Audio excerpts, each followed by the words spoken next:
सीकेटी विद्यालयाचा 29वा वार्षिक स्नेहसंमेलन आणि पारितोषिक वितरण सोहळा बुधवारी उत्साहात संपन्न झाला. जनार्दन भगत शिक्षण प्रसारक संस्थेचे चांगुकाना ठाकूर मराठी पूर्व प्राथमिक आणि प्राथमिक विद्यालयाचे 29वे वार्षिक स्नेहसंमेलन आणि पारितोषिक वितरण सोहळा महाराष्ट्राची लोकपरंपरा या शीर्षकाखाली मोठ्या उत्साहात संपन्न झाला. या स्नेहसंमेलन सोहळ्याच्या अध्यक्षस्थानी जनार्दन भगत शिक्षण प्रसारक संस्थेचे कार्यकारिणी सदस्य अनिल भगत यांनी भूषवले.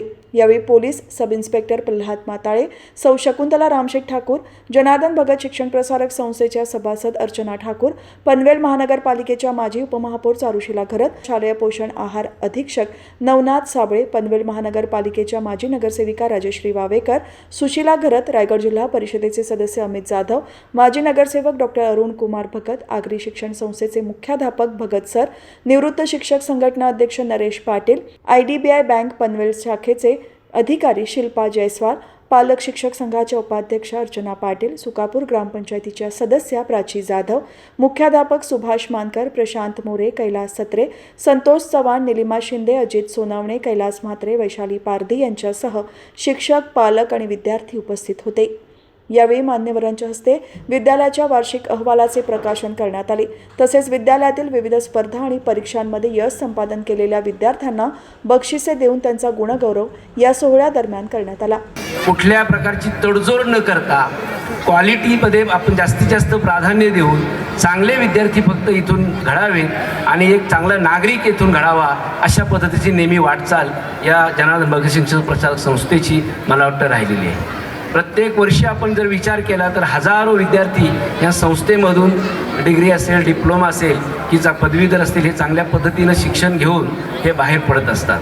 आज आम्हाला अभिमान आहे, म्हणजे शिक्षकांचा तर अभिमानच आहे, पण आम्ही एक संस्था चालवत असताना माननीय रामशेठ ठाकूर साहेब यांच्या मार्गदर्शनाखाली संचालक मंडळ असेल, शिक्षक असतील किंवा सर्व सहकारी असतील हे काम करत असताना ज्या आम्हाला बाहेर जे विद्यार्थी इथून जे बाहेर पडलेले विद्यार्थी भेटतात त्यावेळी ते सांगतात का आज आम्ही इथं काम करतो, मी डॉक्टर आहे, मी इंजिनियर आहे, मी अमुक इथं तंत्रज्ञ आहे. बाहेर परदेशात सुद्धा आपले विद्यार्थी आज जाऊन चांगल्या पद्धतीनं व्यवसाय करतात, नोकरी करतात. मला वाटतं हे संस्थेने दिलेली एक फार मोठी दिलेली देणगी आहे आणि संस्था जी याच्यामध्ये यशस्वी झाली, पालकांचं मार्गदर्शन असेल, सूचना असतील, त्याच्यामध्ये सुद्धा आम्ही त्याचा विचार करून ही संस्था पुढे नेण्याचं काम आम्ही मंडळी करतो.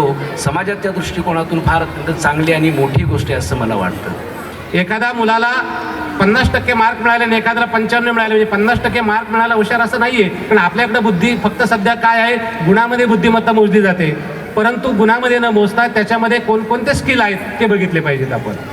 आपल्याला सर्वांना माहीत आहे की सचिन तेंडुलकर इयत्ता 12वीला इंग्रजी विषयामध्ये नापास झाला होता, परंतु आज 12वीच्या मुलांना त्या सचिन तेंडुलकरच्या यशाच्या स्टोरी इंग्रजीच्या माध्यमामध्ये त्याला यश म्हणायचं.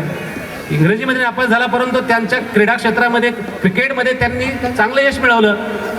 अशा प्रकारे अनेक आपल्याकडे उदाहरणं असतील. या ठिकाणी मराठी माध्यमाचे पालक आहे, आवर्जून सांगतो, कदाचित यामध्ये उच्च शिक्षित असतील. तुम्ही सुद्धा जर मराठी माध्यमातील लिटरेचर अभ्यासलं असेल तर तुम्हाला सुद्धा त्या ठिकाणी जी स्त्री शाळेमध्ये सुद्धा गेली नाही अशा बहिणाबाई चौधरी यांचं काव्य तुम्हाला अभ्यासावं लागलं, याला म्हणायचं बुद्धिमत्ता. त्यामुळं हे लक्षात घ्या पालकांनी, आपल्या मुलांची स्पर्धा स्वतःशीच करा. आज तो कसा आहे, उद्या त्याच्यामध्ये किती बदल होईल, तो स्वतः कसा पुढे जाईल या दृष्टीने विचार करा. त्यानंतर विद्यार्थ्यांनी महाराष्ट्राची लोकपरंपरा या विषयाला अनुसरून स्नेहसंमेलनामध्ये श्रवणीय आणि नयनरम्य नृत्याविष्कार उत्साहात सादर केले.